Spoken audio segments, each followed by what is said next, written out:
Imagine a fishing boat lying motionless in a white salt desert, far from every harbor. Beneath its hull, there are no waves, only cracked earth like a dry lung without moisture. This place was once a vast body of water, feeding fish, ports, migratory birds, and shoreline villages. Fishing towns once heard boat engines every morning, then watched the shoreline retreat season after season. In some places, old harbors were left deep inland, as if the sea had quietly withdrawn from memory. By normal logic, a sea cut off from its water source cannot continue living for long. When the rivers no longer arrive in enough volume, the surface can only shrink under sun and wind. If the water keeping it alive stops, salt thickens first, and fish disappear before anything else. Then new shorelines emerge, and wind gathers salt into dust that drifts through villages. A place that once breathed through moisture can become desert, leaving the illness of land to people. And yet, in one northern corner, the water has not disappeared completely. Fish began to return, and a few small boats once again had a reason to leave the shore. Something once seen as permanently dead has revealed a small but real breath. This is the Aral Sea, facing redirected rivers and desertification. Its struggle has lasted for decades, between irrigation ambition and the water still being saved. Before becoming a symbol of disaster, the Aral was the natural endpoint of two great rivers. The Darya and Darya carried water from distant mountains, across dry plains, into the sea. This region is arid, so every river is not just scenery, but a condition for life. Fishing villages grew along the shore because the sea once seemed wide enough to feel permanent. Fish, reeds, and water birds formed an ecosystem built on the rhythm of river inflow. But in a dry region, water always has two destinies: feeding the sea or feeding fields. As agricultural demand increased, the rivers began to be seen as reservoirs that could always be opened. Cotton fields needed steady water, while the climate did not provide enough rain. So canals expanded, carrying water away from its natural path. On paper, it was development. On the ground, it changed the heartbeat of an entire basin. An inland lake has no ocean to refill it. It survives on the exact amount rivers bring in. If inflow becomes smaller than evaporation, the surface retreats like a shortened breath. At first, that retreat did not look like disaster, only like a shoreline moving farther away. One year, the pier had to be extended. The next, boats had to wait even farther from water. Slow change has its own danger. It teaches people to become used to loss. Once an entire farming system depends on diverted water, turning back is no longer simple.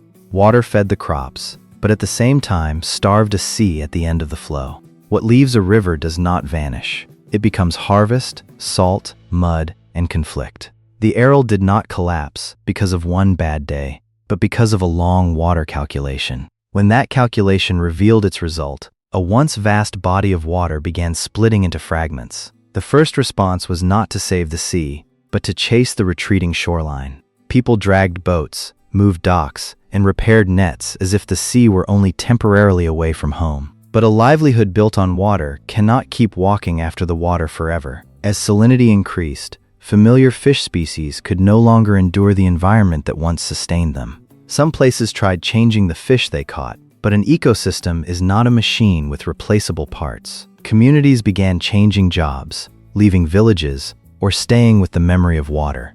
Downstream, the land did not only dry out, it began keeping salt after every irrigation cycle. Farmers had to use more water to wash away salt, making the water problem even more paradoxical. Saving the immediate crop sometimes made the final flow to the sea thinner. People adapt quickly, but underwater ecosystems need far more time.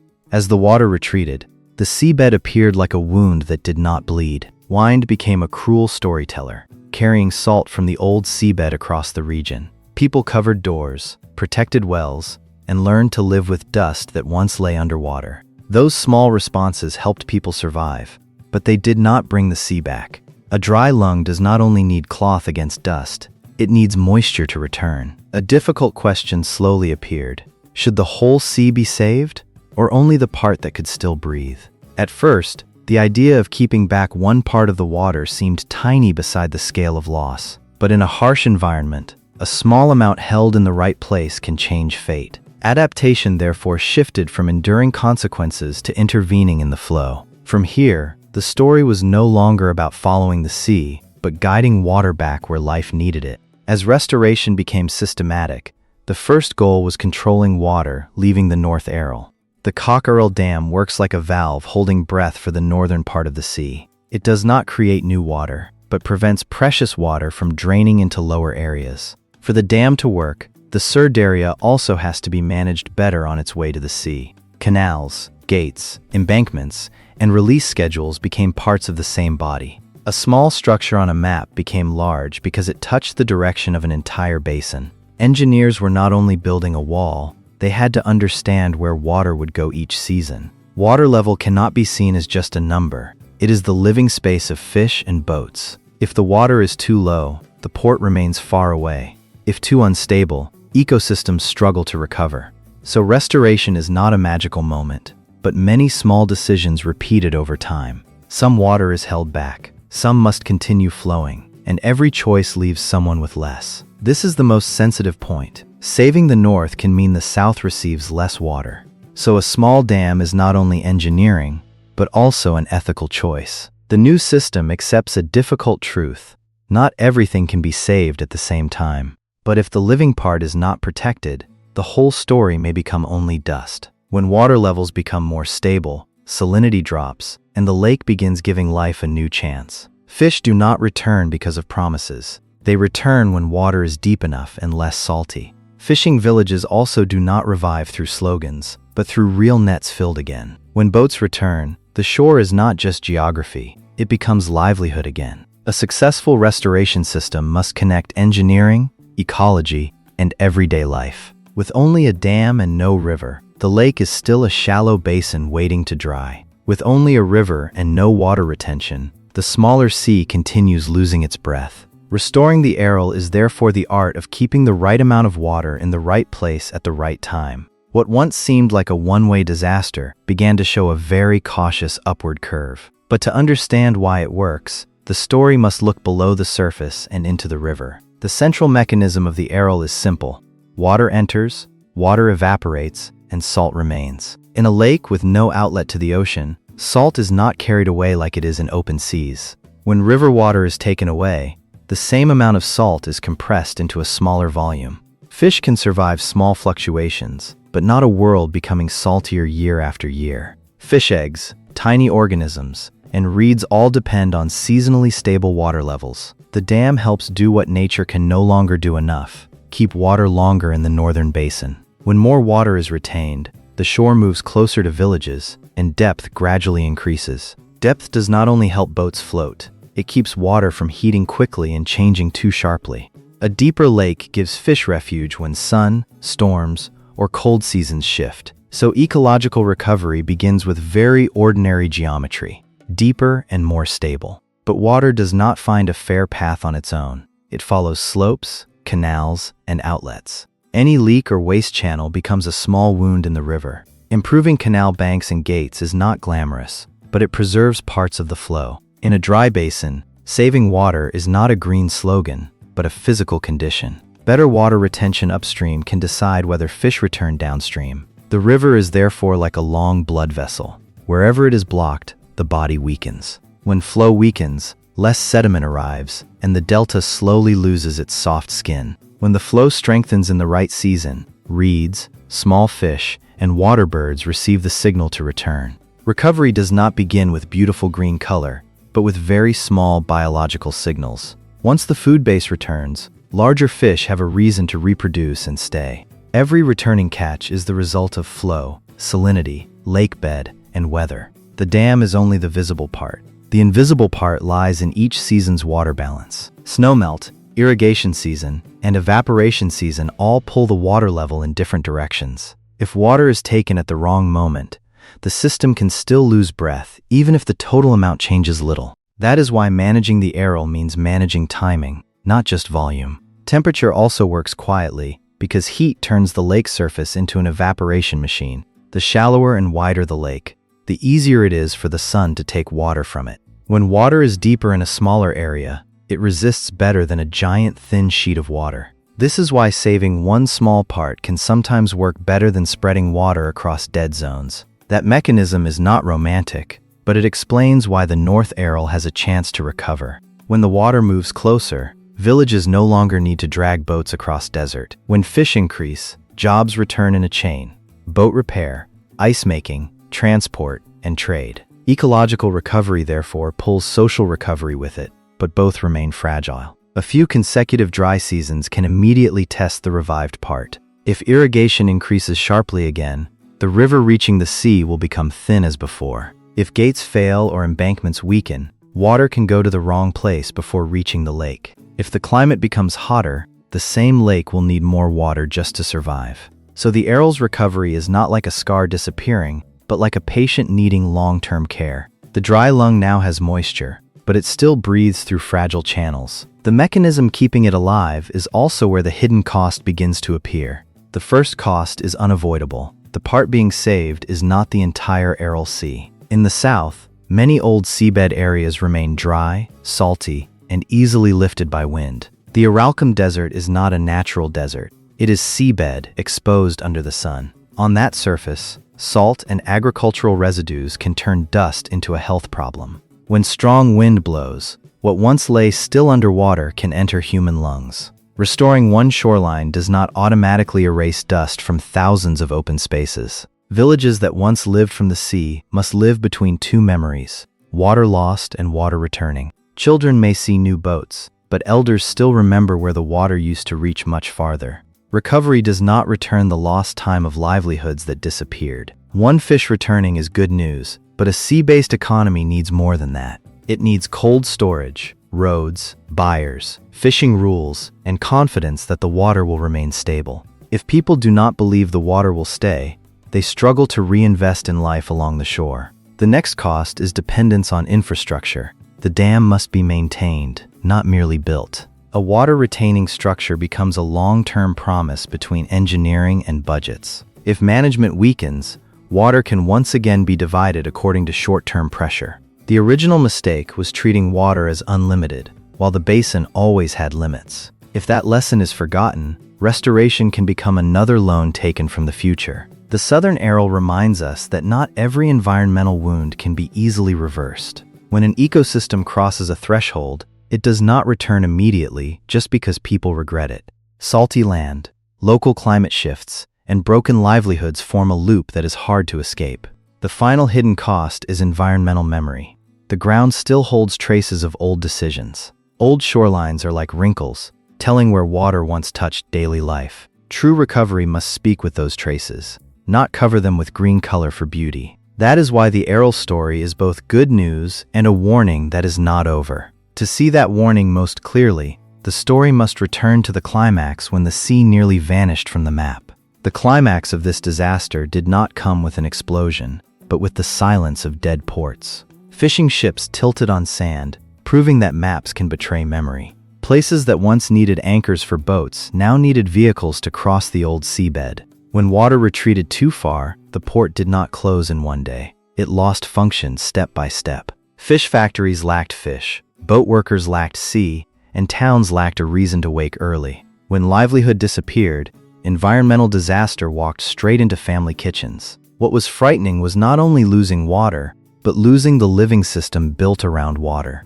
At the same time, the exposed seabed became a source of salt whenever wind rose. Salt fell onto fields, wells, and roofs, as if the old sea still demanded presence through dust. A vanished body of water created a harsher local climate around it. Water once softened summers and winters. Without it, extremes could become stronger. This disaster exposed a basic mistake.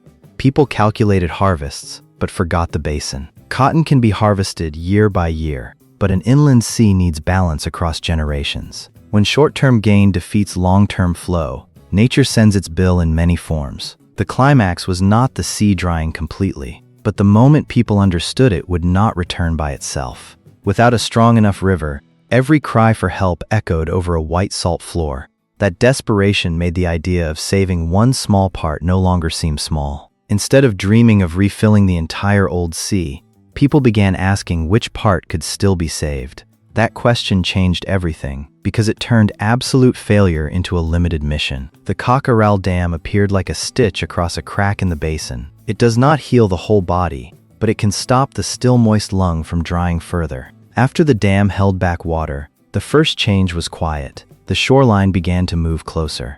Then salinity dropped. Fish could live again, and some fishing villages heard boat engines. The climax therefore has two faces, a dead zone expanding and one corner returning to life. From here, the story entered a harder phase, not only saving, but keeping what had been saved. After the climax, the new response no longer trusted a single structure as a miracle. People had to manage the whole river, irrigation demand, release gates, and downstream ecosystems. Maintaining the dam became a repeated task, like caring for a recovering body. Monitoring water levels helps operators notice early when the lake begins losing breath. Fishing also needs management, because overharvesting during recovery can undo the achievement. Fish returning does not mean people are allowed to forget that they once disappeared. Another response is planting drought-resistant vegetation on the old seabed to hold back dust. Those small shrubs do not bring the sea back, but they can make wind carry less salt. This is practical restoration,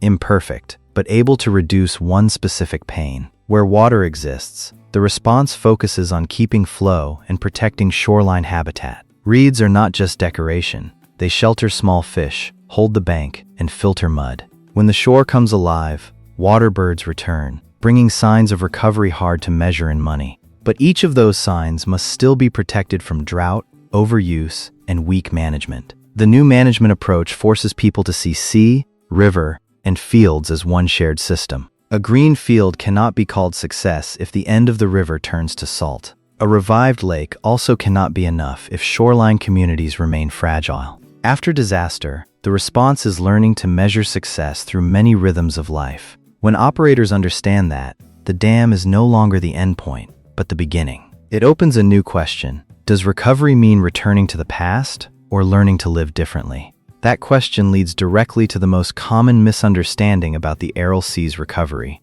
The first misunderstanding is thinking the Aral Sea is either completely dead or fully revived. The truth lies between those extremes. One part is coming back, while much remains wounded. The second misunderstanding is thinking that once a dam is built, nature will heal everything by itself. The dam preserves the chance, but the river, fields, and people decide how long that chance lasts. The third misunderstanding is thinking water only needs to be more abundant, not used more intelligently. In a dry region, 1 liter of water in the wrong place can be 1 liter lost from the ecosystem. The final misunderstanding is seeing recovery as returning everything to its original state.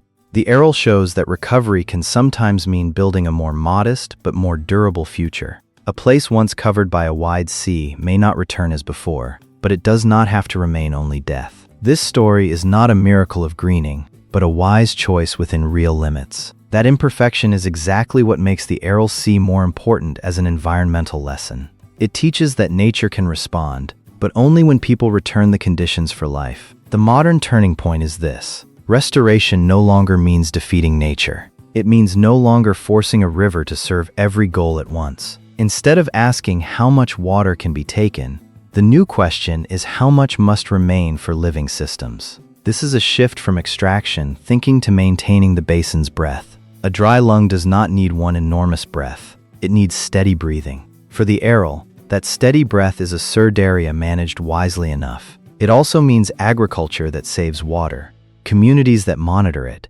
and infrastructure that is cared for. The modern lesson is not to build larger structures, but to understand limits earlier. Because when limits are ignored too long, the part beyond saving becomes larger than the part still possible to save.